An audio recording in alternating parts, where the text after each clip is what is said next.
ಸದಾ ಭಯೋತ್ಪಾದಕರಿಗೆ ಆಶ್ರಯ ನೀಡುತ್ತಾ ಅಂತಾರಾಷ್ಟ್ರೀಯ ಮಟ್ಟದಲ್ಲಿ ಬೆದರಿಕೆಯೊಡ್ತಿರುವ ಪಾಕಿಸ್ತಾನಕ್ಕೆ ಅದೇ ಭಯೋತ್ಪಾದಕರು ಮುಳ್ಳಾಗಿ ಪರಿಣಮಿಸಿದ್ದಾರೆ.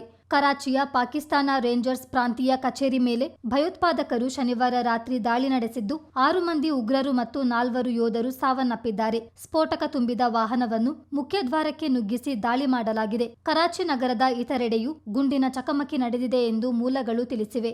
ಕರಾಚಿಯ ಗುಲಿಸ್ತಾನ್-ಇ-ಜೌಹರ್ನಲ್ಲಿರುವ ಪ್ಯಾರಾಮಿಲಿಟರಿ ಪಡೆಯ ನೆಲೆಯ ಮೇಲೆ ಉಗ್ರರು ದಾಳಿ ನಡೆಸಿದ್ದಾರೆ. ಕರಾಚಿಯ ಸಿಂಧ್ ರೇಂಜರ್ಸ್ ನೆಲೆಯ ಮೇಲೆ ದಾಳಿಗೆ ಉಗ್ರರು ವಿಫಲರಾಗಿದ್ದು, ಸೇನಾ ಪಡೆಗಳು 6 ಭಯೋತ್ಪಾದಕರನ್ನು ಹೊಡೆದುರುಳಿಸಿ ಓರ್ವನನ್ನು ಜೀವಂತವಾಗಿ ಸೆರೆ ಹಿಡಿದಿವೆ. ಈ ದಾಳಿಯ ಹೊಣೆಯನ್ನು ತೆಹ್ರಿಕ್-ಎ-ತಾಲಿಬಾನ್ ಪಾಕಿಸ್ತಾನ್ನ ವಿಭಜಿತ ಗುಂಪು ಜಮಾತ್ ಉಲ್ ಅಹ್ರಾರ್ ಹೊತ್ತುಕೊಂಡಿದೆ. ಖುಲಾಫಾ-ಎ-ರಶೀದ್ದೀನ್ ಇಶ್ತಿಶಾದಿ ಬ್ರಿಗೇಡ್ ಎಂಬ ಆತ್ಮಹತ್ಯಾ ದಳವು ಈ ದಾಳಿಯನ್ನು ನಡೆಸಿದೆ. 2025ರ ಅಕ್ಟೋಬರ್ನಲ್ಲಿ ಪಾಕ್ ಸೇನೆ ಮತ್ತು ಉಗ್ರರ ನಡುವೆ ನಡೆದ ಘರ್ಷಣೆಯು 11 ಜನರನ್ನು ಬಲಿ ಪಡೆದಿದ್ದನ್ನು ಇಲ್ಲಿ ಸ್ಮರಿಸಬಹುದು.